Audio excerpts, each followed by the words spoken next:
Doctor Chowdhury, long time no see. পেছন থেকে ভেসে আসা সেই পরিচিত অপ্রত্যাশিত কণ্ঠস্বর কানে আসতে সৌহার্দ্যর পায়ের গতি থমকে গেল। সে ধীর স্থিরভাবে ঘুরে তাকালো। ঠিক তার পেছনে দাঁড়িয়ে আছে এমন একজন যাকে এই মুহূর্তে সে কোনোভাবে আশাই করে। সৌহার্দ্য কিছুক্ষণ তীক্ষ্ণ দৃষ্টিতে তার দিকে তাকিয়ে রইল, যেন লোকটার অস্তিত্বকে সে অস্বীকার করতে চাইছে। বিরক্তির এক চরম শিখরে দাঁড়িয়ে সৌহার্দ্য শীতল কণ্ঠে বলল, Yes, Mr. Shikdar. Long time no see. But I don't have time to talk to you right now. I have to go. সাহাবের ছোট কোণে একটা বাঁকা হাসি ফুটিয়ে বলল, অ্যাটিটিউড সেম, নট ব্যাড। তা এত তারা কিসে ডক্টর সৌহার্দ্য চৌধুরী? সৌহার্দ্য তাতে দোয়াত চেপে জবাব দিল। আমার ব্যক্তিগত বিষয়ে বাইরের কারোর সাথে কথা বলতে আমি ইচ্ছুক না। আর এক মুহূর্তের জন্য সে দাঁড়ালোই না। গাড়িতে উঠে হাওয়ার বেগে ছুটে চলে গেল, যেন সামনে দাঁড়িয়ে থাকা মানুষটা তার কাছে একদমই গুরুত্বহীন। সৌহার্দ্য চলে যাওয়ার পথে দিকে তাকিয়ে সাহাবীর একটা দীর্ঘশ্বাস ফেল। ঠিক তখনই পেছন থেকে কেউ তাকে জড়িয়ে ধরল। চমকে ঘুরে তাকিয়ে সে দেখল সুজনকে। সাহাবীর আলতো হাতে বন্ধুকে জড়িয়ে নিল। সুজনের চোখে মুখে এক বুক অভিমান। সে অভিমানের অভিযোগের সুরে বলল, হঠাৎ করে কেন এমন খোঁজ খবর না বন্ধ করে দিলি? দেশে আসবি জানালি না কেন? সাবির আবারও একটা দীর্ঘশ্বাস ফেলে ম্লান হাসল। আরও পরে আসার কথা ছিল, কিন্তু মম অসুস্থ ছিল, এই জন্যই আসা। এই তেরাটা এখনো ঠিক হয়নি। বেয়াদবটা যেইভাবে অ্যাটিটিউড দেখিয়ে চলে গেল। সুজন একটা দীর্ঘশ্বাস ফেলে বলল, তাতে কি তোর কোনো হাত নেই বলছিস? তুই ওকে? সাবির একটু গম্ভীর হয়ে সুজনকে থামিয়ে দিয়ে বলল, সেসব বাদ দে। তবে অযোগ্য কারোর হাতে আমি আকরাম খানের শেষ চিহ্ন তুলে দিতে চাই না। ব্যাস, রিদির পরীক্ষা শেষ হলে আমি ওকে আমেরিকায় নিয়ে যাব। সুজন একটু হতাশ হলো। এদের দুজনকে বুঝিয়ে লাভ নেই, কেউ কাউকে বুঝতে চায় না। এরা দুটোই আন্তর্জাতিক লেভেলের তারা। তারা পুরস্কার দিলে মনে হয় একজনকে দেওয়া সম্ভব হবে না। সে সাবিরের দিকে তাকিয়ে বলল, আচ্ছা, আমি যাই, পরে দেখা হবে। আমার একটা গুটি আছে, বিকেলে টাইম পেলে তোর অফিসে আসবো। বলে সে চলে গেল। সুজন চলে যেতে ঠিক সেই মুহূর্তেই সাবির কাউকে ফোন করলো। কিছুক্ষণ পরেই লোকটা দ্রুত পায়ে এসে তার সামনে দাঁড়িয়ে নত হয়ে পড়ল। Sir, ready.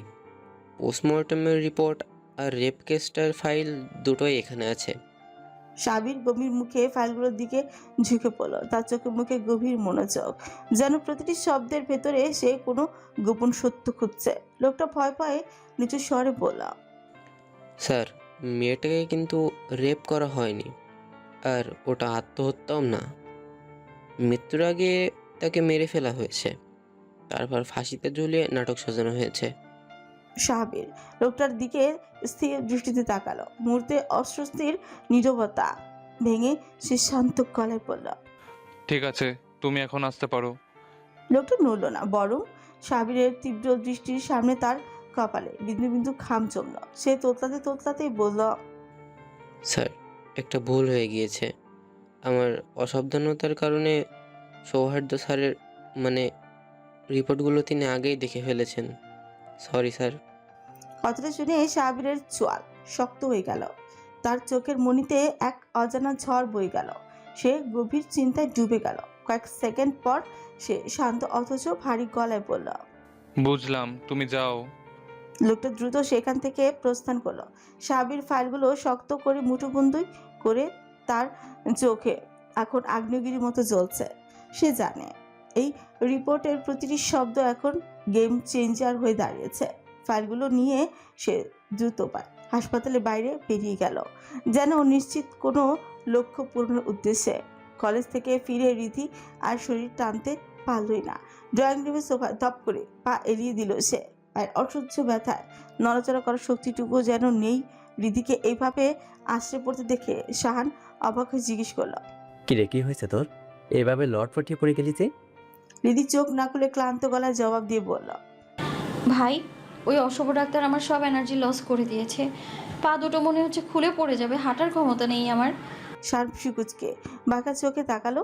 তার কণ্ঠে একটু তীক্ষ্ণতা নিয়ে সে বলল, কেন? ওই সাদা বিলাইটা আবার কি করেছে তোর সাথে?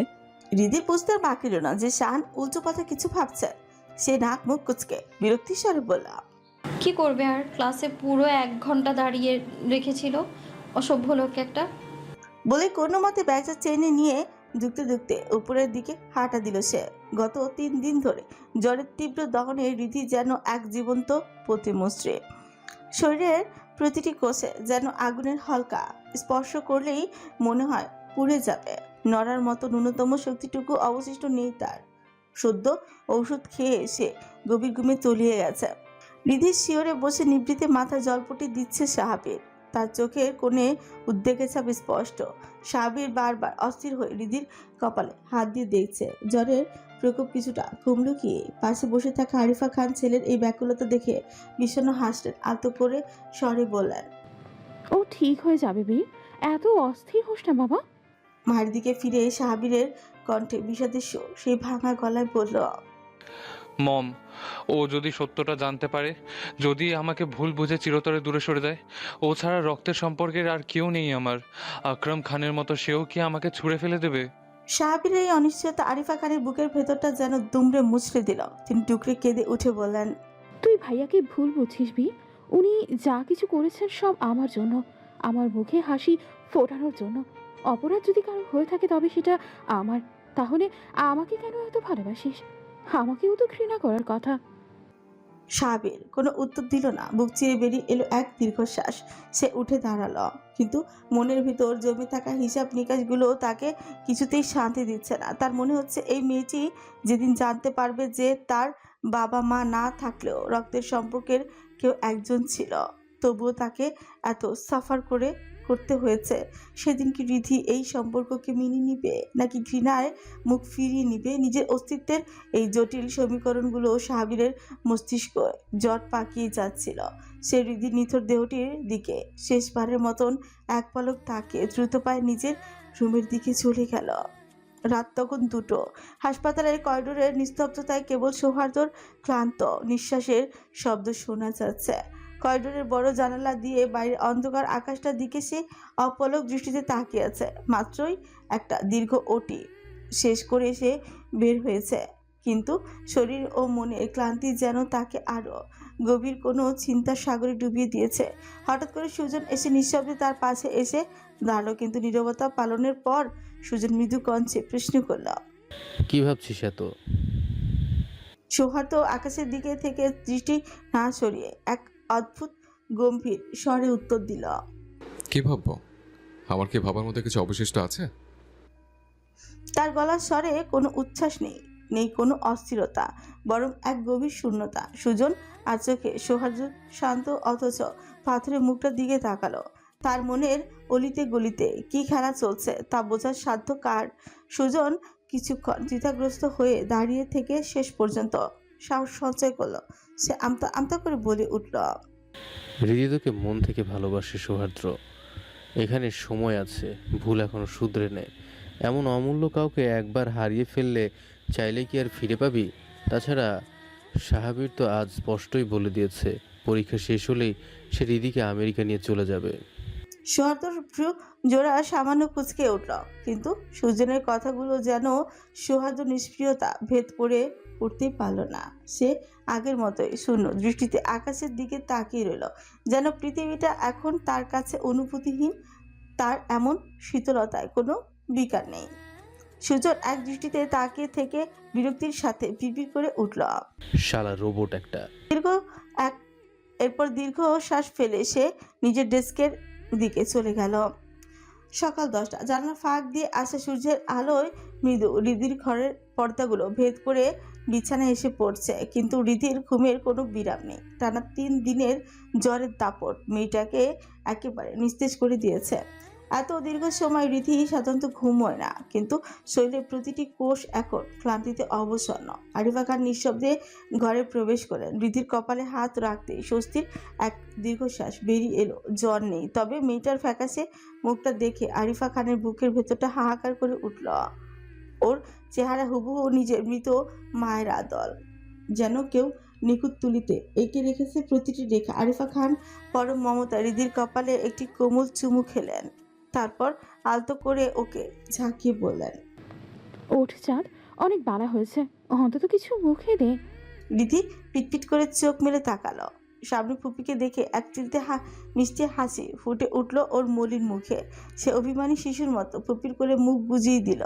আরিফা খান চুলে বিলি কেটে দিতে দিতে বললেন, সোনা, কিছু না খেলে শরীর সারবে কি করে? ওঠ, খেয়ে নে। রিধি নাক মুখ কুচকে আবদারের স্বরে বলল।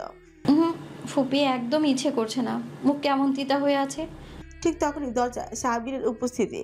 হাতে ধোয়া ওঠা এক বাটি স্যুপ নিয়ে সে ঘরে ঢুকল। রিধিকে সজাগ দেখে সাহাবীর দ্রুত এগিয়ে এসে ওর কপালে হাত ছোঁয়ালো। শীতল হাতের স্পর্শে রিধি যেন এক অদ্ভুত প্রশান্তি পেল। সাহাবীর গভীর অথচ নরম স্বরে বলল, আজ কলেজে যাওয়ার টাইম নেই, তাই নিশ্চিন্তে খেয়ে নে। সে বাটি থেকে চামচ ভরে স্যুপ রিধির মুখের কাছে ধরল। রিধি অবাক হয়ে সাহাবীরের দিকে তাকিয়ে রইল।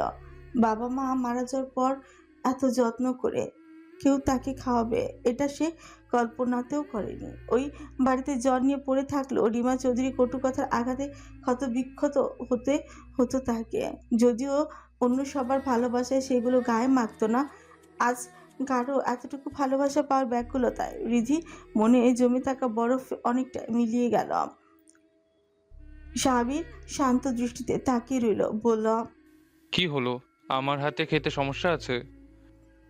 রিধি কোনো কথা না বলে মাথা নাড়িয়ে না সূচক উত্তর দিল। হ্যাঁ, মানে সমস্যা নেই। সাবিরের মনের ভেতর এক অজানা আনন্দ খেলে গেল। সে মৃদু হেসে পরম মমতায় রিধিকে খাইয়ে দিতে লাগলো। পাশে দাঁড়িয়ে থাকা আরিফা খানের দৃশ্য মুগ্ধ হয়ে দেখছিলেন। তার মনে পড়ে গেল পুরনো দিনের কথা। একদিন আকরাম খানও ঠিক এইভাবে আগলে রাখতেন তাকে। ভাইয়ের সে অকৃত্রিম ভালোবাসার কথা মনে করে এক বুক দীর্ঘশ্বাস ফেলে তিনি নিঃশব্দে ঘর থেকে বেরিয়ে গেলেন। খাওয়ার ফাঁকে রিধি এক দৃষ্টিতে সাহাবীরের দিকে তাকিয়েছিল। সাহাবীরের শিকুচকে প্রশ্ন করল, বললাম, কি হলো, এইভাবে তাকিয়ে আছিস কেন? রিধি খানিকটা দ্বিধা নিয়ে জিজ্ঞেস করল, ভাই, আপনার চেহারাটা কেমন যেন মাম্মাম মাম্মামের সাথে মিলে যায়, অথচ নিয়ম অনুযায়ী তো আপনার সাথে ফুপির চেহারা মিল থাকার কথা, কারণ আপনি তো ফুপির ছেলে। এটা কেমন উল্টা হলো কেন? রিধির প্রশ্নে সাহাবীর হৃৎপিণ্ডে যেন একটা ধাক্কাই লাগলো। সে মুহূর্তের জন্য চোখ বন্ধ করে নিজেকে সামলে নিল। তারপর খুব সাবধানে নির্লিপ্ত গলায় বলল, তোর ভুল হচ্ছে রিদি, মানুষের চেহারার সাথে চেহারা মিল থাকতেই পারে। এসব ফালতু চিন্তা বাদ দিয়ে চুপচাপ খেয়ে নে। সাহাবীর দ্রুত বাকিটুকু খাইয়ে দিয়ে কোনো সুযোগ না দিয়ে ঘর থেকে বেরিয়ে গেল, যেন তার কোনো পিছুটান লুকোনোর এই ব্যর্থ প্রচেষ্টা। সাহাবীর চলে যাওয়ার পর রিধি বালিশের পাশে থাকা ফোনটা তুলে নিল। সুমিকে কয়েকবার কল দিলে সাড়া না পেয়ে মেজাজ বিগড়ে গেল ওর। বিরক্ত হয়ে ফোনটা ছুঁড়ে ফেলে পড়ার টেবিলের দিকে হাত বাড়ালো। ডাক্তারি পড়ার এই ইঁদুর দৌড় ওর এখন আর একদম ভালো লাগছে না। একটা ক্লাস মিস মানে বিশাল এক খেসারত। রিধি মনে মনে আরহানকে দোষে ফিরফির করে বলল, আরহান ভাইয়াটার জন্য আমার জীবনটা পড়াশোনার চাপে তেজপাতা হয়ে যাচ্ছে। বলে সে একরাশ অনিচ্ছা নিয়ে বইয়ের পাতায় মনোযোগ দিল। পরপর কয়েকটি ওটির চাপে টানা 2 দিন সৌহার্দ্য ক্লাসে আসতেই পারেনি। আজ যখন সে ক্লাসের দরজায় এসে দাঁড়ালো, চোখ জোড়া স্বাভাবিকভাবেই পুরো ক্লাসরুমে খুঁজে ফিরছিল, কিন্তু কাঙ্ক্ষিত সেই মানুষটি না দেখে চোয়াল শক্ত হয়ে এলো। মনের ভেতরে কোথাও একটা যেন দলা অস্বস্তি দানা বাঁধল। চোখের পলক ফেলে সে বিরক্তিটুকু আড়াল করার চেষ্টা করলো। কিছুক্ষণ যান্ত্রিকভাবে লেকচার দেওয়ার পর সৌহার্দ্য স্থির দৃষ্টিতে গিয়ে পড়ল পৃথার উপর। গলার স্বরটা কিছুটা কঠোর করে সে প্রশ্ন করল, Your name? পৃথা একটু তটস্থ হয়েই উঠে দাঁড়ালো, ভয় ভয় বলল। পৃথা হাসান স্যার। সৌহার্দ্য ফিকুচকে অদ্ভুত এক বিরক্তি ভঙ্গিতে তাকিয়ে গম্ভীর স্বরে বলল, তোমাদের সাথে থাকে ওটা, বলছে না ওটা কি আজকে আসেনি? পৃথার মনে মনে এক পশলা গালি বেরিয়ে এলেও সে মুখে একটা কৃত্রিম কোমলতা ফুটিয়ে বলল, না স্যার, আসেনি। শুনে মনে হলো সৌহার্দ্যের বিরক্তি যেন আরো এক মুহূর্তের জন্য চরমে পৌঁছালো। সে আর কোনো কথাই বলল না। বাকি আধ ঘন্টা কোনো মতে ক্লাস শেষ করে সে দ্রুত পায়ে ক্লাসরুম থেকে বেরিয়ে গেল। সাবির মার্কেট থেকে রীতির জন্য কিছু প্রয়োজনীয় জিনিসপত্র কিনে বেরিয়ে হচ্ছিল। ব্যাগগুলো দুই হাতে সামলাতে গিয়ে সে যখন ব্যস্ত, তখনই হঠাৎ করে কারোর সাথে প্রবল ধাক্কাই খেলো সে। ব্যাগগুলো ছিটকে পড়ে গেল মেঝেতে। জিনিসপত্র গুছিয়ে নিতে সে নিচু হতেই কানে এলো এক তীক্ষ্ণ চঞ্চল ও ঝরঝরে মেইলি কণ্ঠস্বর। এই কানা লোক, চোখে দেখেন না নাকি চোখ আন্ডারপ্যান্টের ভেতরে নিয়ে হাঁটে? এমন অদ্ভুত বেপরা মন্তব্য শুনে সাবির চমকে উঠে তাকালো। তার সামনে দাঁড়িয়ে আছে কিশোরী বয়সের এক মেয়ে। বয়স খুব বেশি হলে জুথির সমান হবে, অথবা বড় জোর একটু বেশি। প্রথম দর্শনে সাবিরের মেজাজ সপ্তমে চড়ে গেল। বাচ্চা একটা মেয়ে মুখে এমন অসংলগ্ন কথা সে সহ্য করতে পারল না। চোখের দৃষ্টিতে আগুনের হলকা নিয়ে সে দাঁতে দাঁত চেপে বলল, বেয়াদব মেয়ে, ছোট মুখে বড় কথা। থাপ্পড় মেরে গাল লাল করে দেবো। নাক টিপলে এখনো দুধ বের হবে, অথচ কথা বলার ধরন কি! সাবিরের এমন ভয়ঙ্কর রূপ দেখে রিভা মুহূর্তের জন্যই যেন কিছুটা হকচকিয়ে গেল, কিন্তু পরক্ষণেই নিজের জেদ চেপে ধরে সে কিছু বলতে গেলেই কিন্তু সাবির তাকে থামিয়ে দিয়ে রক্তচক্ষু আর কঠোর গম্ভীর কণ্ঠে বলল, সরো সামনে থেকে। কথাটা বলেছে রিবাকে আর কোনো সুযোগ না দিয়ে হন করে ভিড়ের ভেতর হারিয়ে গেল। রিবা অবাক হয়ে যাওয়ার দিকে তাকিয়ে রইল তারপর নিজের রাগকে একটু দমিয়ে ভেঙচি কেচে বিড়বিড় করলো, বলল, রাক্ষস একটা, যেভাবে টাকা ছিল। আমি যে একটা ছোট মানুষ, আমার যে ভয় লাগতে পারে সেদিকে কোনো খেয়াল আছে? অদ্ভুত এক লোক। মূলত রিবা এক সপ্তাহ আগে ঢাকা এসেছে। গ্রামের বাড়ি থেকে আসার পর রীতিকে না পেয়ে তার মনটা এমনিতেই বিষণ্ণ ছিল। একটু মন ভালো করার আশায় বেরিয়েই এই অদ্ভুত পরিস্থিতির শিকার হলো সে। আজ 3 দিন পর রিদি কলেজে এলো, তবে দুঃখের বিষয় তার একটা বন্ধুকেও সে খুঁজে পেল না। আজ হয়তো কেউ আসেনি। মন খারাপ করা আকাশ নিয়ে করিডোর দিয়ে রিদি যেই ক্লাসের দিকে এগোতেই যাবে অমনি এসে সামনে পথ আটকে দাঁড়ালো সৌহার্দ্য। তাকে দেখে রিদি পাশ কাটিয়ে চলে যেতেই চেয়েছিল, কিন্তু সৌহার্দ্যর গম্ভীর ও গমগমে কণ্ঠস্বর তাকে থমকে দিল। হিউ দেড়বাটারে ক্লাসে আলটিমেটাম দেওয়ার শর্ত ক্লাস মিস দিয়েছো কেন? টানা 3 দিনের জ্বরে, তীব্র জ্বরে শরীরটা আজ রিদির এমনিতেই নিস্তেজ হয়ে আছে। পড়াশোনার চাপ আর অসুস্থতার ক্লান্তিতে তার ভেতরের তখন অস্থির। সৌহার্দ্যর এমন হঠাৎ আগমনে মেজাজ তিত্তিরে হয়ে গেল রিধির। সে বিরক্তিতে মুখ ফিরিয়ে বলল, সেটা আমার ইচ্ছা, আপনাকে কেন বলতে হবে? সৌহার্দ্য কিছুক্ষণ ফিকুচকে তীক্ষ্ণ দৃষ্টিতে রিধির দিকে তাকিয়ে রইল, তারপর হিসিয়ে বলল, ওকে, দেন এখন আমার থেকে পানিশমেন্টই পেতে হবে। চলো। বলেই সে এইদিক ওদিক তাকিয়ে রিদির হাতটা শক্ত মুঠোর মধ্যে পুরে নিয়ে তাকে টেনে নিয়ে নিজের চেম্বারের ভিতর ঢুকে ঠেস করে দরজাটা বন্ধ করে দিল। রিদি কিছু বুঝে ওঠার আগেই ঘটে গেল সবটা। চেম্বারের ভেতর আসার পর হাতটা ছাড়ি নিতেই রিদি রেগে ফুঁসে উঠল, এটা কি করলেন অশুভ লোক? কেউ দেখে নিলে কি হতো? আর আমাকে এখানে কেন নিয়ে এসেছেন অশুভ ডাক্তার? সহদ রাগ নিয়ে চিবিয়ে বলল, তোমার রূপ দেখার জন্য এখানে আনা হয়নি। তুমি আমার ক্লাস মিস দিয়েছো, তার পানিশমেন্ট পেতে হবে এখন। সৌহার্দ্যর কথা শুনে রিধি যেন ফেটে পড়ল। এমনিতেই 3 দিনের জ্বরে বিছানা ছেড়ে উঠতে পারছে না, তার উপর এই লোকের পানিশমেন্ট। রিধি বিরক্তি নিয়ে বলল, অসভ্য লোক, সেদিন 1.5 ঘন্টা দাঁড় করিয়ে রেখেও আপনার পানিশমেন্ট শেষ হয়নি? মন ভরেনি? সৌহার্দ্য রিধিকে আগাগোড়া পর্যবেক্ষণ করে শীতল কণ্ঠে বলল, না, তোমাদের মতো স্টুপিড ছাত্রদের এসব পানিশমেন্টে কাজ হয় না। তাই আমি ভেবেছি যারা এখন থেকে আমার ক্লাস মিস করবে তাদের থেকে ফাইন নেব। রিধি নাক মুখ কুচকে মনে মনে বিড়বিড় করল। সৌহার্দ্য কিছু বলার আগে রিধি ব্যাগ থেকে 500 টাকার একটা নোট বের করে তার দিকে এগিয়ে দিল। সৌহার্দ্য টাকাটা হাতে নিয়ে রিধির দিকে বিরক্তির দৃষ্টিতে তাকিয়ে বলল, আগে জানতাম অশুভ লুচ্চা ডাক্তার, এখন দেখি ধান্দাবাজ। এগুলো করেই তো এত টাকা বানিয়েছেন অসভ্য লোক। What is this? তোমার কি আমাকে ভিখারি মনে হয়? রিধি পিড়পিড় করে বলল, তুই শুধু ভিখারি না, ভিখারির হেড। অসভ্য লোক, নিজের বউ মানিস না দায়িত্ব নেওয়ার ভয়ে। রিধির নীরবতা দেখে সৌহার্দ্যের বিরক্তি আরো বাড়ল।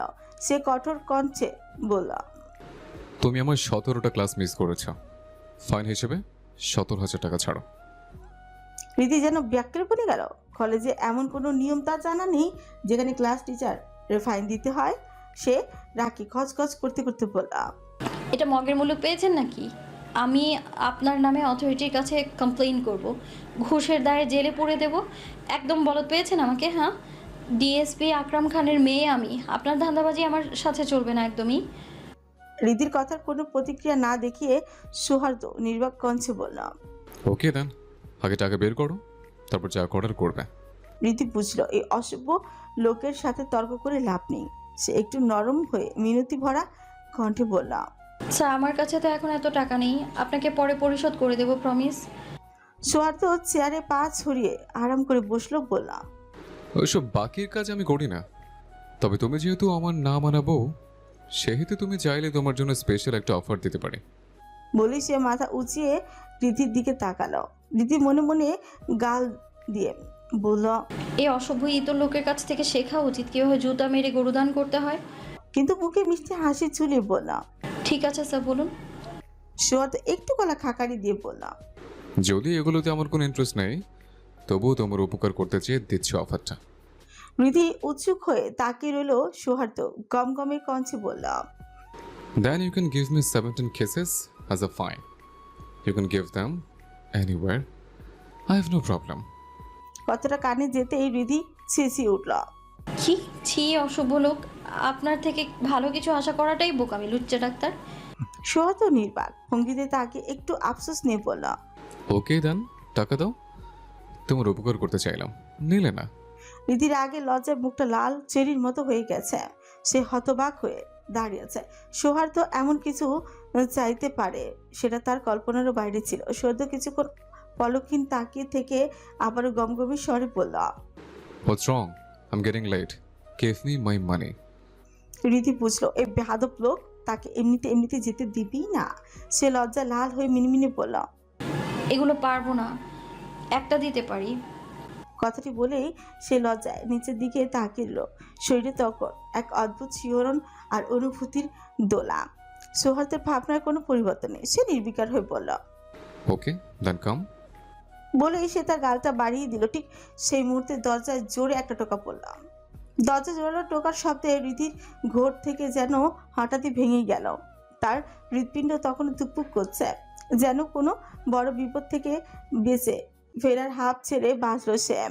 দরজার ওপাশের মানুষটির জন্য মনে মনে অসংখ্য কৃতজ্ঞতা প্রকাশ করলো রিধি।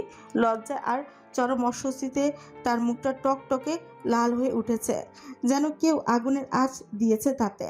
নিজেকে দ্রুত সামলে নিয়ে সে এক ধাপ গিয়ে পিছিয়ে গেল। সৌহার্দ্যের ছোঁয়া শক্ত হয়ে উঠল। এমন একটা মুহূর্ত ব্যাঘাত ঘটায় সে রীতিমতো বিরক্ত। সে গম্ভীর গলায় বলল, Come in. দরজা করে ভেতরে ঢুকলো সুজন। সে বুঝতেই পারেনি ভেতরে ঠিক কী পরিস্থিতি চলছে। রিদিকে এইভাবে সৌহার্দ্য চেম্বারে অপ্রস্তুত অবস্থায় দেখে সুজন একটু অবাক হয়ে বলল, ও এখানে কি করছে? কি করছিস ওর সাথে? এরকম ভয় পেয়ে আছে কেন? সৌহার্দ্য বিরক্তির চূড়ান্ত সীমায় পৌঁছে বলল, কি করতে দিয়েছিস তুই স্টুপিড? কেমন কাজ যে তোর এখন না আসলে হতো না? সৌহার্দ্যের এমন বেপরোয়া কথায় রিদির অবস্থা নাজেহাল। সে পিটপিট করে বলল, অসভ্য লোক। বলে এক সেকেন্ডও আর দাঁড়ালো না, দৌড়ে কোনো রকম সুযোগ বুঝে পালিয়ে গেল। এদিকে সৌহার্দ্যর এমন আচরণে সুজন থমথমে খেয়ে গেল। সুজনকে এভাবে দাঁড়িয়ে থাকতে দেখে সৌহার্দ্য রাগ আর বিরক্তি নিয়েই বলল, কাঁথার মতো দাঁড়িয়ে না থাকে বল, কেন এসছিস? সুজন একটা বাঁকা হাসি দিয়ে বলল, তুই এমন রেগে যাচ্ছিস কেন? কাহিনীটা কি বলতো? বউ মানি না বউ। সুজন বাকিটা শেষ করতেই পারলো না, তার আগে সৌহার্দ্য চেঁচিয়ে বলল, শাট আপ সুজন, ফালতু কথা বলবি না। ও একটা পরে বুঝতে পারেনি ক্লাসে, তাই বুঝে নিতে এসছে। সুজন দাঁত কেলিয়ে হাসতে হাসতে বলল, এমন একটা ছাত্রী কেন যে নাই, দরজা বন্ধ করে আর বলতে পারলোই না। সৌহার্দ্য ফাইল ছুড়ে দিয়ে বলল, গো। সুজন ফাইলটা হাতে নিয়ে হাসতে হাসতে বেরিয়ে যাবে, তার আগে কিছু একটা মনে পড়তেই থমকে দাঁড়ালো। সৌহার্দ্য বিরক্তি নিয়ে তাকালো। সুজন সিরিয়াস মুখ নিয়ে বলল, তোর শতান আসছে। সৌহার্দ্য চেঁচিয়ে বলল। What is শতান? সুজন একটু ভাবুক হয়ে বলল, মেয়েদের বেলায় যাকে বলে সতীন বলা হয়।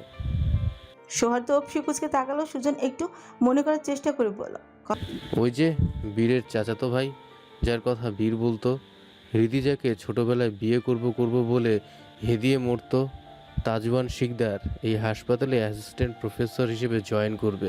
কথাটা বলে আবার যেতে যেতে বলল, ভাই সাবধান, বউ কিন্তু আগে থেকে ক্রাশ খেয়ে আছে। সৌহার্দ্য রাগী দৃষ্টিতে তাকালে সুজন কোনো রকম ফাইলটা নিয়ে সেখান থেকে কেচে পড়ল।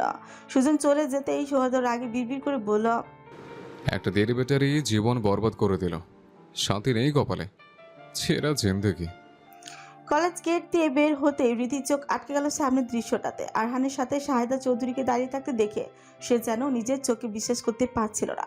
সমস্ত সংকোচ আর দ্বিধা বলে রীতি দৌড়ে গিয়ে জাপটে ধরল শাহেদা চৌধুরীকে। তার কণ্ঠ চিরে বেরিয়ে এলো এক আর্তনাদ। আম্মু, আপনি আপনি এখানে কিভাবে? শাহেদা চৌধুরী দুই হাতে হৃদিকে বুকের সাথে শক্ত করে চেপে ধরলেন। তার চোখ দিয়ে অজরে জল পড়ছে। অভিমান আর আদরের মিশ্রণে ভারী গলায় বললেন, কে তোর আম্মু? সত্যি যদি মা বলে মানতিস তবে কি এভাবে বুক খালি করে চলে আসতে পারতিস? হৃদির চোখের কোণে জল ছিকছিক করছে, কিন্তু গলার কাছে একটা পাথরের মতো দলা পাকিয়ে আছে কান্না। সে কিছু বলতে চাইল, কিন্তু শব্দগুলো তার মুখ ফসকে বেরিয়ে এলো না। তার মনের আর্তনাদ প্রতিধ্বনি করে উঠল। আমি কি করব আম্মু? যার জন্য তুমি আমায় নিজের করে নিয়ে গিয়েছিলে সে তো আমায় চায় না। সে তো আমায় এক মুহূর্তের জন্যও মেনে নিতে পারছে না। মনের গহীনে জমানো এক তীব্র হাহাকারগুলো সে কেবল নিজের ভেতরেই চেপে রাখল। শাহেদা চৌধুরীর বুক থেকে মাথা তুলে চোখের জল মুছে বৃদ্ধি ম্লান স্বরে জিজ্ঞেস করল, আপনার শরীর এখন কেমন আম্মু? ওষুধগুলো ঠিকমতো খাচ্ছেন তো? শাহেদা চৌধুরী রিধির কপালে আলতো করে একটা স্নেহের চুমু খেলেন। ভেজা চোখে হাসার চেষ্টা করে বললেন, খাচ্ছি মা, সব খাচ্ছি। তুই এখন আমার সাথে চল। রিধি অসহায় চোখে তাকে বিনয়ের সাথে বোঝানোর চেষ্টা করে বলল, না আম্মু, প্লিজ রাগ করবেন, আমি যেতে পারবো না। শাহেদা চৌধুরী রিধির হাতটা নিজের হাতের মুঠো শক্ত করে ধরে কাপা কাপা স্বরে বললেন, আমার জন্য চল। আমার মেয়ে হয়ে তোকে বাবুর জন্য যেতে বলছি না। আমার মেয়ে হয়ে তুই কি তোর মায়ের কথাটা রাখতে পারবি না? মাত্র 2টি দিনের জন্য একটু ঘুরে আয় না মা। রিধি কিছুটা একটা বলতে যাবে, ঠিক তখনই আরহান কাতর স্বরে বলল, প্লিজ বোন, তুই চল। আমি কথা দিচ্ছি 2 দিন পরেই তোকে আবার আমি নিজে শিকদার বাড়িতে দিয়ে আসবো। রিধির চোখের সামনে ভেসে উঠল একঝাঁক মানুষের নিঃস্বার্থ ভালোবাসা। একটা মানুষের অবহেলা আর তিক্ততার জন্য বাকি সবার পবিত্র ভালোবাসাকে সে অস্বীকার করতে পারে? রিধি আর অমতি করতে পারলই না। মাথা নেড়ে মৃদু সম্মতি জানালো। 1 মাস 20 দিন পর রিধি যখন চৌধুরী ভিলার চেনা চৌকাটে পা রাখলো, তখন তার বুকের ভেতরটা কেমন যেন হু হু করে উঠল। যে বাড়িটাতে সে তার জীবনের 4টি বছর হাসি কান্না আনন্দ বেদনার মিশেলে কাটিয়ে দিয়েছে, সেই আজ প্রিয় অন্দরমহলের প্রতিটি কোণ তার হৃদয়ে এক অদ্ভুত শূন্যতা আর নস্টালজিয়া জাগিয়ে তুলল। রিধির চোখ যেন ফিসে এলো। সে মায়াভরা দৃষ্টিতে বাড়ির চারপাশটা একবার চোখ বুলিয়ে নিল। ঠিক তখনই সবার নীরবতা ভেঙে সাথী আর রিভা দৌড়ে এসে রিধিকে ঝাপটে ধরল। সাথীর চোখের কোণ চিকচিক করছিল। সে রিধিকে বুকের সাথে শক্ত করে জড়িয়ে ধরে ভাঙা গলায় বলল, এতটা নিষ্ঠুর তুই কিভাবে হতে পারিস রিদি? একটা মানুষের ভুলের শাস্তি আমাদের সবাইকে দিচ্ছিস কেন? সাথীর কথা রেস কাটতে না কাটতে রিভা তার স্বভাবসুলভ চঞ্চলতায় প্রায় কেঁদেই ফেলে বলল, আমি এখানে থাকা পর্যন্ত তোমাকে আর এখান থেকে এক কদমও যেতে দিব না। বলে দিলাম, দরকার হলে ভাইয়াকে আমি বাড়ি থেকে বের করে দিব, তবুও তোমাকে যেতে দেব না। রিভারে পাগলামিতে রিধি ঠোঁটের কোণে এক চিলতে হাসি ফুটে উঠল। সে ওদের দুজনকে আরও নিবিড়ভাবে নিজের সাথে জড়িয়ে নিল। এই ভালোবাসাটুকু তো ছিল তার বেঁচে থাকার রসদ। ওদের এই খুনসুটির মাঝে হঠাৎই রিমা চৌধুরীর উপস্থিতি হলেন। রিধির দিকে তাকিয়ে তিনি কিছুটা ইতস্তত বোধ করলেন। দৃষ্টিতে এক ধরনের অপরাধ বোধ আর অস্বস্তি। তিনি ঢোক গিলে অনুতপ্ত সুরে বললেন, কেমন আছিস? রিধি কিছুটা অবাকই হলো। রিমা চৌধুরীর কাছ থেকে এমন সৌজন্য বোধ আশা করেনি সে। তবুও রিধি নিজেকে সামলে নিয়ে মুখে এক চিলতে স্নিগ্ধ হাসি টেনে বলল, ভালো আছি ছোট মা। চৌধুরী বাড়িটা যেন আজ দীর্ঘদিন পর পূর্ণতা পেল। প্রতিটি দেয়ালে যেন দীর্ঘ প্রতীক্ষার অবসান ঘটার সুর বাজছে। সন্ধ্যা প্রায় গড়িয়ে এসেছে। সারাদিনের হাড়ভাঙা খাটুনি টানা দুটো ওটি সব মিলে সৌহার্দ্য যেন আজ শরীর আর মনের দিক থেকে পুরো নিঃশেষ। ড্রয়িং রুমে ঢুকে সে সোফার শরীরটা এলিয়ে দিল। পরনে কালো শার্ট প্যান্ট থেকে কিছুটা বেরিয়ে এসেছে কপালে লেপটে থাকা অবিন্যস্ত চুল। তার চূড়ান্ত ক্লান্তির সাক্ষী দিচ্ছে।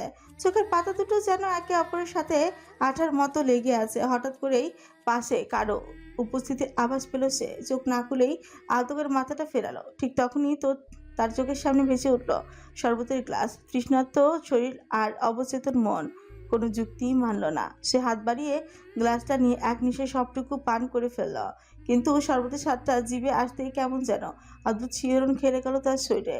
চোখ মেলে তাকাতে তার সমস্ত ক্লান্তি মুহূর্তেই উবে গেল। সামনে দাঁড়িয়েছে রিধি, সৌহার্দ্য পলকহীন তাকিয়ে রইল। পরক্ষণে ভাবলো হয়তো তার মনের ভুল, অতিরিক্ত ক্লান্তিতে ভ্রম দেখছে সে। বিড়বিড় করে কিছু একটা বলে সে আবারও চোখ বুঝলো, কিন্তু দ্বিতীয়বার তাকালেই বুঝলো এটা সে ভ্রম নয়। রিধি আসলেই তার সামনে দাঁড়িয়ে আছে, তবুও সে কোনো কথাই বলল না। চেহারার কোনো পরিবর্তনের রেখাও ফুটলো না। রিধি যখন খালি গ্লাসটা নিয়ে নিঃশব্দে চলে যেতে চাইল, সৌহার্দ্য গলা খাকারি দিয়ে একরাশ নির্লিপ্ততা নিয়ে বলল, 1 কাপ কফি নিয়ে উপরে এসো। সে ওঠার জন্য প্রস্তুতি নিতে রিধি তীক্ষ্ণ স্বরে থামিয়ে দিল। শুনে রাখুন মিস্টার চৌধুরী, এই বাড়িতে আমি এসেছি আম্মুর মেয়ে হিসেবে, 2 দিনের জন্য অতিথি হয়ে, একদম বউ ভেবে আমায় হুকুম করবেন না।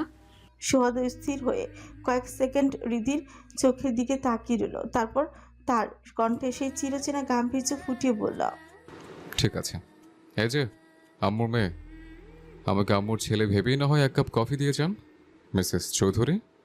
রিধি ঠোঁট বাঁকিয়ে দৃঢ় গলায় বলল, পারবো না, আমি আপনাকে একদম বিশ্বাস করি না। কফির বাহানায় রুমে নিয়ে গিয়ে ঠিকই সকালের মতো বলবেন কার অনুমতিতে আমার বাড়ি এসেছো, এর জন্য ফাইন দিতে হবে। অশুভ ডাক্তার। সৌহার্দ্যের ধৈর্য যেন বাঁধ ভাঙলো এবার।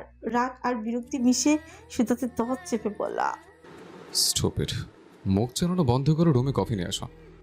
বলেই সে আর কোনো কথা না বাড়িয়ে হন হন করে উপরের দিকে চলে গেল। পেছনে দাঁড়িয়ে থাকা রিধির আগে ফুসতে ফুসতে বলল, অসভ্য লোক, 2 মিনিট ভালো ব্যবহার করলে যেন ইজ্জত চলে যাবে তার। রিধি সৌহার্দ্যের জন্য কফি নিয়ে যাওয়ার বদলে আমিনা খালাকে দিয়ে পাঠিয়ে দিল। ওইদিকে ফ্রেশ হয়ে বেরিয়ে টেবিলে কফির মগ দেখে সৌহার্দ্যের কপালে বিরক্তির ভাঁজ পড়ল। রিধি নিচে এলো না, এই বিষয়টাই তার মেজাজটা আরো বিগড়ে দিল। মাথাটা তোয়ালে দিয়ে মুছে তাড়াহুড়ো করে একটা শার্ট গায়ে জড়িয়ে সে নিচে নেমে এলো। সোফায় গা এলিয়ে রিমোট দিয়ে টিপে টিপে টিভি চালু করলেও তার মনটা যেন অগোচরে রান্নাঘরের দরজার দিকে বারবার ছুটে যাচ্ছে। ততক্ষণে ড্রয়িং রুমে উপস্থিত সারহান চৌধুরী আর আরহান রীতিমতো অবাক। তারা যেন পৃথিবীর অষ্টম আশ্চর্যের কিছু দেখছে। সৌহার্দ্য হাসপাতাল থেকে ফেরার পর নিজের রুমে বন্দি করে রাখে নিজেকে। খাওয়ার টেবিল ছাড়া বাড়ির কেউ তাকে ড্রয়িং রুমে বসে থাকতে দেখেনি। আজ এই অভাবনীয় দৃশ্য দেখে বাবা আর বড় ভাই তার দিকে এমনভাবে তাকিয়ে রইল যেন সে ভিন গ্রহের কোনো প্রাণী। অবশেষে বিরক্তি ঝেড়ে ফেলে সৌহার্দ্য কড়া গলায় বলল, What's the problem? Why are you looking at me like that? ছেলের এমন মেজাজি প্রশ্নে সারহান চৌধুরী গলা খাকারি দিয়ে একটু হাসি টেনে বললেন, না, আসলে ভাবছিলাম আজ সূর্যটা ঠিক কোন দিক থেকে উদয় হলো। বাবার ব্যঙ্গাত্মক কথায় সৌহার্দ্যের চোয়াল শক্ত হয়ে উঠল, কিন্তু সে কোনো উত্তরই দিল না। পাশে আরহান জোহাকে কোলে নিয়েই বসেছিল। ছোট্ট জোহা বাবার কোল থেকে অবাক চোখে বারবার তার চাচ্চুর দিকে তাকিয়ে আছে। সৌহার্দ্য জোহার আদুরে গালটা আলতো করে টেনে দিয়ে হাত বাড়িয়ে গম্ভীর মুখে বললাম, Come my baby, Chachu here. সৌহার্দ্যর এমন সচরাচর না দেখা গম্ভীর ভঙ্গি দেখে জোহা হঠাৎই কেঁদে উঠল। সে ভয়ে বাবার বুকে ভেতরে মুখ লুকিয়ে ফেলল। আরহান মেয়েকে আদর করে শান্ত করার চেষ্টা করলাম, যাও না মা, চাচুর করে যাও না। কিন্তু জোহা 2 পাশে মাথা নেড়ে তার নিজের ভাষায় ভাঙা গলায় অভিযোগ জানালো। সৌদের মুখটা আদরটা জোহার কান্নার মুহূর্তেই থমথমে করে উঠল। সে হাত গুটিয়ে নিতেই সারহান চৌধুরী বিরক্তিতে খেকিয়ে উঠলেন, এমন রাক্ষসে মুখ করে বাচ্চা কোলে নিতে চাইলে তো সে ভয়ই পাবে। একটু হাসলে কি তোমাকে ট্যাক্স দিতে হবে? দেখলে তো কেমন কেমন ভয় পাইয়ে দিলে বাচ্চাটাকে। সোহার তো বিরক্তির চরম সীমানায় পৌঁছে রুক্ষ গলায় বলল, আশ্চর্য, আমি তো আদর করে নিতে চেয়েছিলাম, ভয় পেলে আমি কি করব? বাবা ছেলের তপ্ত বাক্য বিনিময়ের মাঝে রিধি নাস্তার ট্রে হাতে প্রবেশ করল। সবার সামনে নাস্তা সাজিয়ে সে শেষমেশ সৌহার্দ্যের সামনে দাঁড়ালো, কিন্তু সৌহার্দ্য এমনটা ভাব করলো যেন টিভিতে কোনো অমূল্য কিছু দেখছে সে। সামনে রিধির অস্তিত্ব তার কাছে অর্থহীন। রিধি তার এই উপেক্ষা দেখে ভেতরে ভেতরে ভীষণ বিরক্ত হলো। কফির মগটা টেবিলে রেখে সে তিক্ত স্বরে বলল, আপনার কফি। সৌহার্দ্য একবারও রিধির দিকে তাকালো না, শুধু নির্লিপ্তভাবে হাত বাড়িয়ে কফির মগটা টেনে নিল। রিধি যখন সেখান থেকে সরে আসতে উদ্যত হলো, তখনই জোহা বাবার কোল থেকে ঝাঁপিয়ে রিধির কোলে আশ্রয় নিল। যেন হৃদি কোলেই সে সবচেয়ে নিরাপদ। জোহাকে নিয়ে হৃদি যখন রান্নাঘরের দিকে ফিরে যাচ্ছে, সৌহার্দ্যের দৃষ্টি তখন সেই দৃশ্যটার উপর স্থির। নিজের মনে মনে সে ফিপির করে উঠল। আমি কত আদর করে ডাকলাম, আমার কোলে এলো না, অথচ ওই 1.5 ব্যাটারিটার কোলে কেমন ঝাঁপিয়ে চলে গেল। নিজের ল্যাপটপের স্ক্রিনে গভীর মনোযোগে কাজ করছিল সৌহার্দ্য। বাইরের নিস্তব্ধতা ভেঙে হঠাৎই রুমের দরজাটা সজোরে খুলে গেল। লাফাতে লাফাতে ঘরের প্রবেশ করলো রিভা। 17 বছর বয়স হলেও মেয়েটার মধ্যে এখনো ছোটবেলার চপলতা একদম কমেনি। আদরে আহ্লাদে বেড়ে ওঠা ঘরের একমাত্র আদরে মেয়ে বলে কথা। সৌহার্দ্য বিরক্তির সাথে ভ্রু কুচকে তাকালো। ল্যাপটপ থেকে চোখ না সরিয়ে গম্ভীর কণ্ঠে বলল, কি সমস্যা তোর? এভাবে লাফাচ্ছিস কেন? আবার কি চাই? রিভা যেন ঠিক এই সুযোগটারই অপেক্ষায় ছিল। ভাইয়ের পাশে গিয়ে দাঁড়িয়ে আদুরি করা আবদার করল, প্লিজ ভাইয়া, আমাদের মার্কেটে নিয়ে চলো না। কাল একটা রাক্ষসের জন্য কেনাকাটা করতে গিয়ে কিছুই নিতে পারিনি। সৌহার্দ্য কাজ থামালোই না, বরং কিবোর্ডে টাইপিং করতে করতে সে নিরলস গলায় বলল, আই ডোন্ট হ্যাভ টাইম নাও রিভা। রিভা গাল ফুলি অভিমানে মুখটা ছোট্ট হয়ে গেল। সে আবদারের সুরে বলল, প্লিজ ভাইয়া, ভাবিও যাবে বলছে। ভাবি শব্দটা শুনতেই সৌহার্দ্যর আঙুলগুলো কিবোর্ডে থমকে গেল। এক মুহূর্ত ভাবলো সে, তারপর ল্যাপটপ বন্ধ করে দীর্ঘশ্বাস ফেলে পড়ল। আচ্ছা ঠিক আছে, তুই রেডি হয় না, আমি নিচে বের হচ্ছি। সৌহার্দ্যের মুখে সম্মতিটুকু শুনে মাত্রই রিভার বিষণ্ণতার নিমিষে এক আনন্দের রূপ নিল। সে আর এক মুহূর্ত নষ্ট না করে খুশিতে ডগমগ হয়ে রুম থেকে দৌড়ে বেরিয়ে গেল। নিচে গাড়ির কাছে এসে দাঁড়িয়ে আছে সৌহার্দ্য। বার কয়েক হাতের ঘড়ির দিকে তাকলো, তারপর বিরক্তি নিয়ে বাড়ির গেটের দিকে চোখ রাখলো। ঠিক সেই মুহূর্তে দরজা খুলে বেরিয়ে এলো হৃদি আর রিভা। ওদের সাজগোজ দেখে সৌহার্দ্য শুধু একবার তাদের দিকে তাকালো, তারপর আর কোনো কথা না বাড়িয়ে ড্রাইভিং সিটে গিয়ে বসলো। রিভা আর রীতি পেছনের সিটে পাশাপাশি বসলো। গাড়ি স্টার্ট দেওয়ার আগে তারা নিজেদের গল্পে সমুদ্রে ডুবে গেছে, যেন চারিপাশে আর কিচ্ছু নেই। গাড়ির লুকিং গ্লাসে রীতি আর রিভার হাসি খুশি মুখের দিকে তাকালো সৌহার্দ্য। তার কপালে বিরক্তির ভাঁজ নিয়ে গাড়ি স্টার্ট দিয়ে গন্তব্যের উদ্দেশ্যে রওনা হলো। বসুন্ধরা শপিং মলের গেটে দাঁড়িয়ে থামতে রিভা আর রিধির হাত ধরে দ্রুত ভেতরে ঢুকে পড়ল। সৌহার্দ্য গাড়ির পার্কিং এর ঝামেলা সামলে যখন শপিং মলের ভেতরে প্রবেশ করলো, ততক্ষণে রিভা আর রিধি ক্লথিং সেক্টরে পৌঁছে গেছে। রিভা ব্যস্ত হয়ে একের পর এক পোশাক দেখছে, আর রিধি পাশে থেকে উৎসাহ নিয়ে সেগুলো যাচাই করে দিচ্ছে। রিধি মনে এক চিলতে আক্ষেপ, নিজের পকেট যে শূন্য, তাই নিজের জন্য কিছু কেনার সাহস তার নেই। রিভা বারবার রিধিকে জিজ্ঞেস করছে, ভাবি দেখো তো এটা কেমন।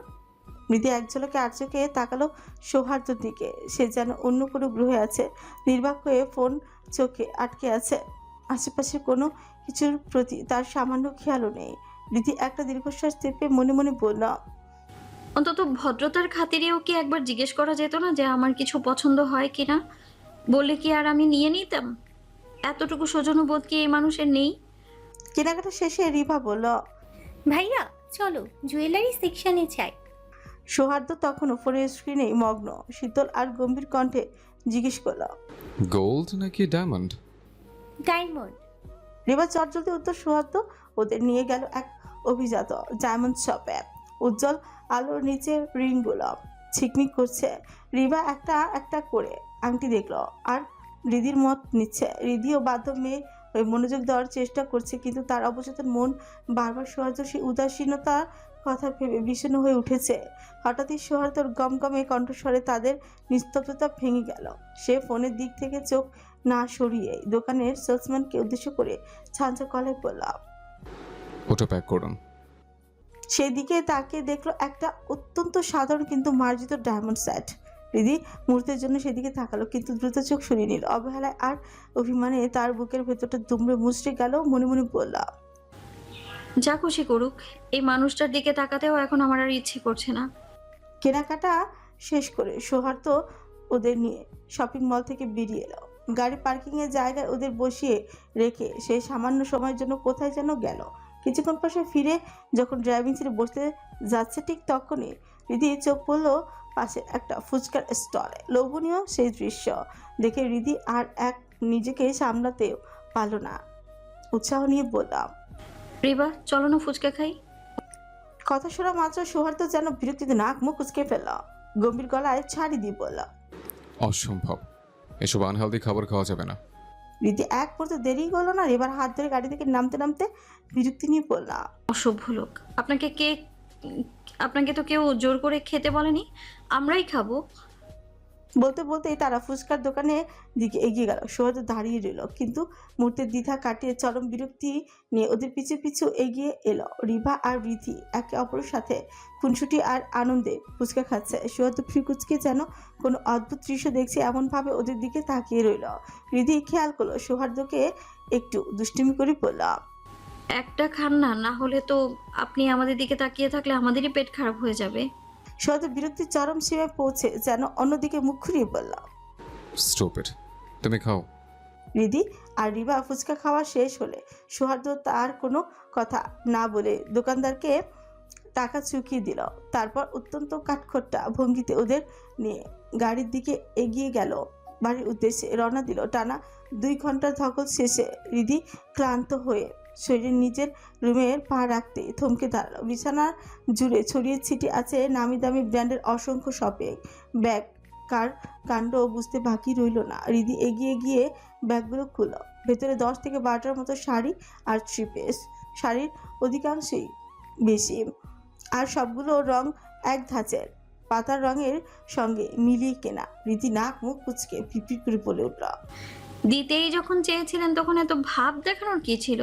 বললেই তো পারতেন, অন্তত আমার পছন্দ মতো নেওয়া যেত। অসভ্য ডাক্তার কোথাকার একটা। খচখচ করতে করতে চোখ গিয়ে পড়লো ডায়মন্ড সেটটার উপর। শপিং মলে যে সেটটা সৌহার্দ্য প্যাক করতে বলেছিল সেটি। ছোট্ট একটি ডায়মন্ড স্টোন বসানো, পেন্ডেন্ট সহ চেইন আর একজোড়া ইয়াররিং চিকচিক করছে আলোর নিচে। দিদি সেগুলো হাতে নিল, কিন্তু পরক্ষণে তার মুখটা বিষণ্ণতায় ভরে উঠল। যে সম্পর্কে কোনো ভিত্তি নেই, যেখানে বইয়ের মর্যাদাটাই নেই, সেখানে এই দামি গয়নাগুলো কি বিসদৃশ্য ঠিকছে না। আলমারিতে তুলে রাখার জন্য এগিয়ে গিয়ে সে একটা দীর্ঘশ্বাস পেল। এসব পড়ার কোনো ইচ্ছে তার নেই। হঠাৎ তার নজর কাড়ল একটা র্যাপিং পেপারে মোড়ানো ছোট্ট গিফট বক্স। তাতে সুন্দর হাতের লেখায় লেখা, স্পেশাল গিফট ফর ইউ। ঈদের বুকের ভেতরটা কেমন যেন করে উঠল। কৌতূহল নিয়ে কাঁপা কাঁপা হাতে সে গিফট বক্সের ফিতেটা খুলল। বক্সের ডালা খুলতে ভেতরে রাখা জিনিসটা দেখে 2 চোখ বিস্ময় বড় বড় হয়ে গেল। ওই সে হতভম্ব তাকিয়ে রইল। বক্সের ডালা খুলতে ভেতরে রাখা বস্তুটির দিকে তাকিয়ে রীতি চোখের পলক যেন স্থির হয়ে গেল। কয়েক মুহূর্তের জন্য সে রীতিমতো স্তব্ধ। তার মতো একজন পরিণত বয়সের মেয়েকে কি ভেবে তিনি এমন একটা উপহার দিলেন? সে কি ছোট বাচ্চা যে এখন তার টকিং টম নিয়ে খেলার বয়স আছে? রাগে রীতি শরীর করে উঠল। টকিং টম দিয়ে সে কী করবে? ঠিক তখনই তার নজর গেল বক্সের ভেতর রাখা রঙিন খামে মোড়ানো একটি ছোট্ট চিরকুটির উপর। কাঁপা কাঁপা হাতে সেটি খুলে দেখলো। ছোট্ট ছোট সুন্দর অক্ষরে লেখা, You, Mrs. Habbatari, argumentative girl, I think it is the best gift for you. ক্রোধের রীতির চেহারা যেন অগ্নিমূর্তি ধারণ করলো। হাতে টকিং টমটি নিয়ে সে সোজা ঢুকলো সৌহার্দ্য রুমে। সৌহার্দ্য তখন ল্যাপটপে ভীষণ মনোযোগী। রিধির পায়ের আওয়াজ পেয়ে চোখ তুলে তাকাতে সে দেখলো রিধি ফনা তোলা সাপের মতন ফুসফুস করছে। বিরক্ত হয়ে সৌহার্দ্য শান্ত গলায় বলল, What's the problem? নাগিনের মতো এমন আচরণ করছো কেন? রিধির আগে ফুসফুস করতে করতে বলল, আপনি আমায় এটা কেন দিয়েছেন অসভ্য ডাক্তার?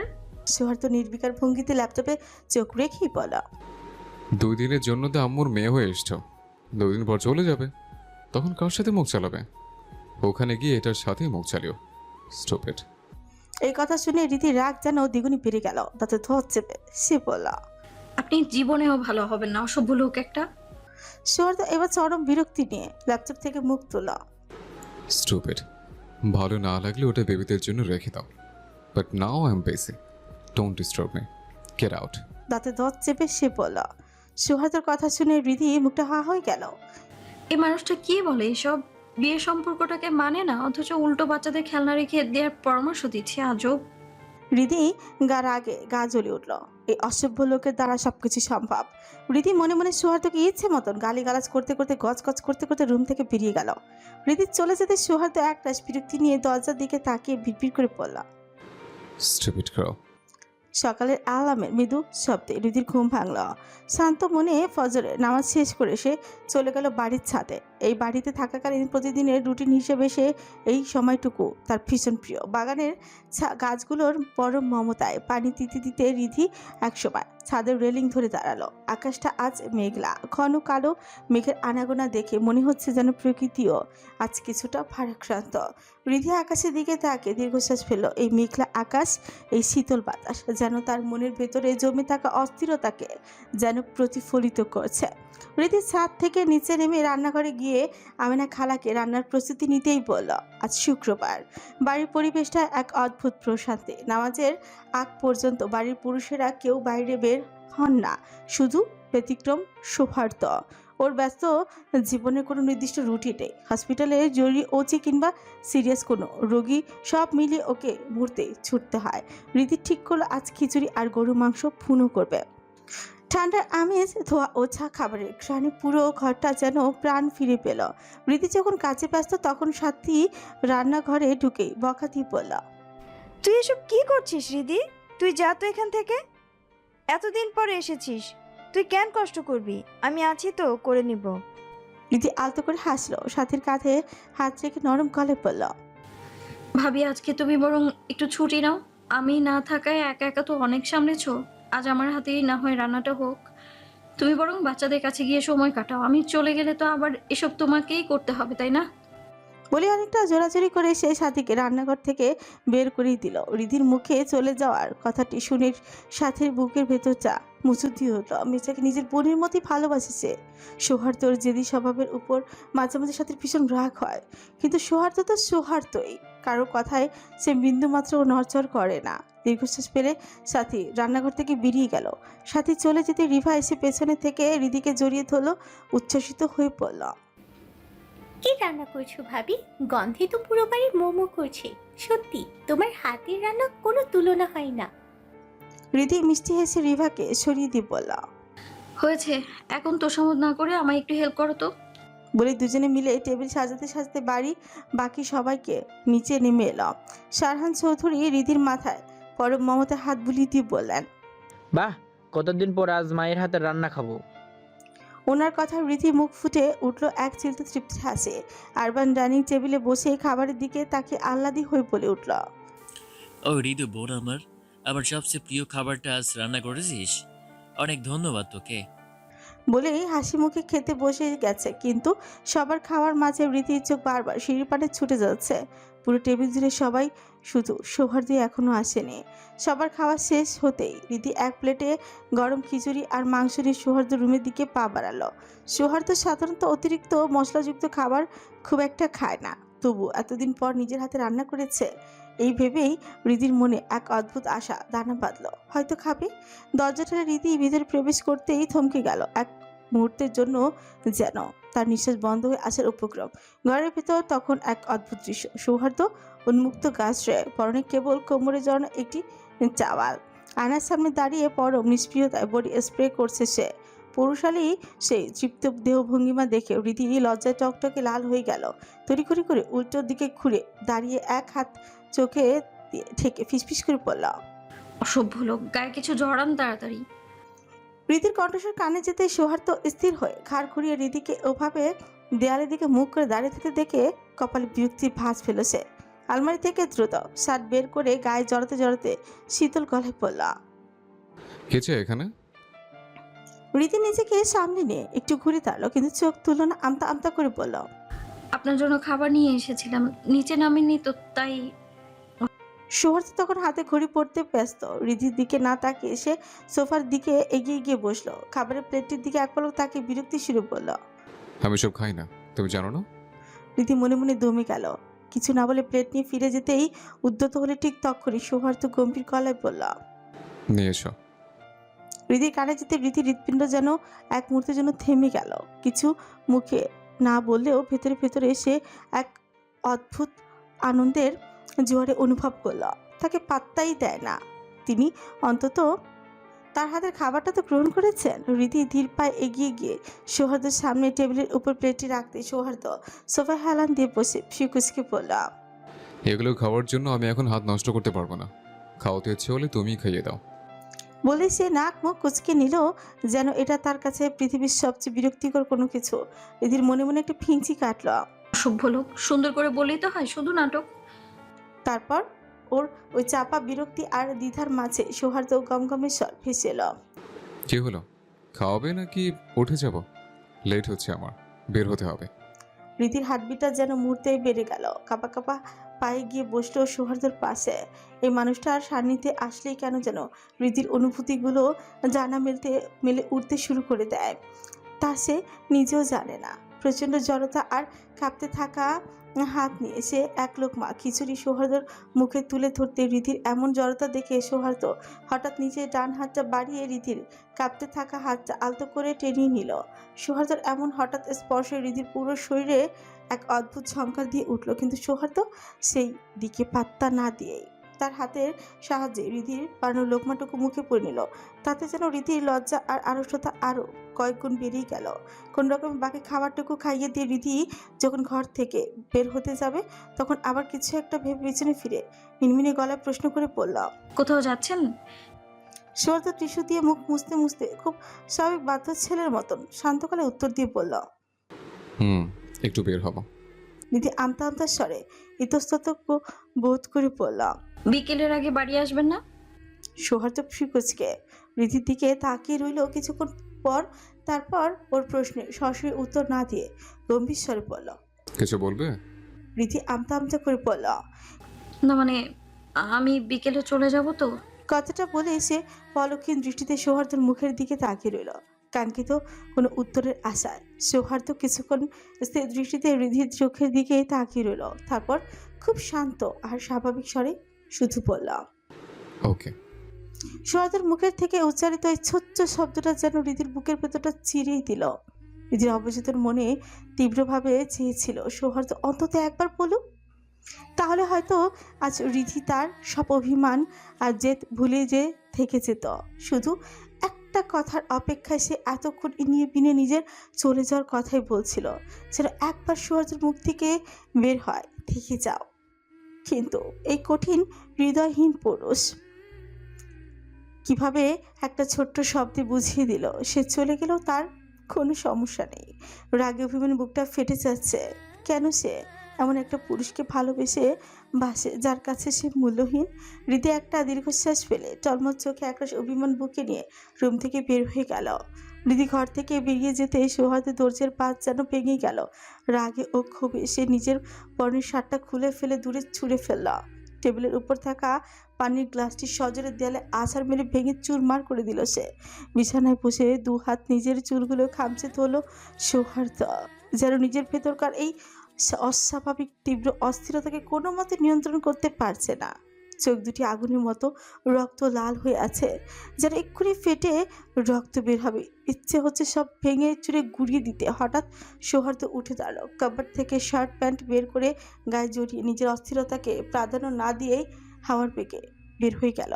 দুপুর 1টা বাজে। বাড়ির পুরুষের সবাই মিলে মসজিদে জুমার নামাজে রিধি দুপুরের রান্নার পাট চুকিয়ে গোসলের প্রস্তুতি নিতেই গিয়ে পড়লো আরেক বিপাকে। আলমারি খুলে দেখলো তার পরার মতন কোনো জামা অবশিষ্ট নেই। চলে যাওয়ার সময় সে রাফ ইউজ করার সব জামা নিয়ে গিয়েছিল। যেগুলো বাকি আছে সেগুলো কোনোভাবে ঘরোয়া পরিবেশে পরার মতোই নয়। হঠাৎ তার নজর পড়লো রায়দা শেখের দেওয়া সেই জামদানি শাড়িটার উপর। অন্যান্যগুলোর তুলনায় এটা কিছুটা মানানসই হলো মনে। শাড়িটা নিয়ে বাথরুমে ঢুকেই পড়লো সে আরেক বিপাকে। বাথরুমে কল দিয়ে এক ফোঁটা পানি পড়ছে না, কলটা নষ্ট। উপায় তো নাও দেখে রীতি ঠিক করলো সৌহার্দ্য রুমে গিয়ে গোসলটা সেরেই নিবে। সৌহার্দ্য এখন বাসায় নেই, যেহেতু বের হবে বলেছে, এখন বাড়ি ফেরার সম্ভাবনাও নেই।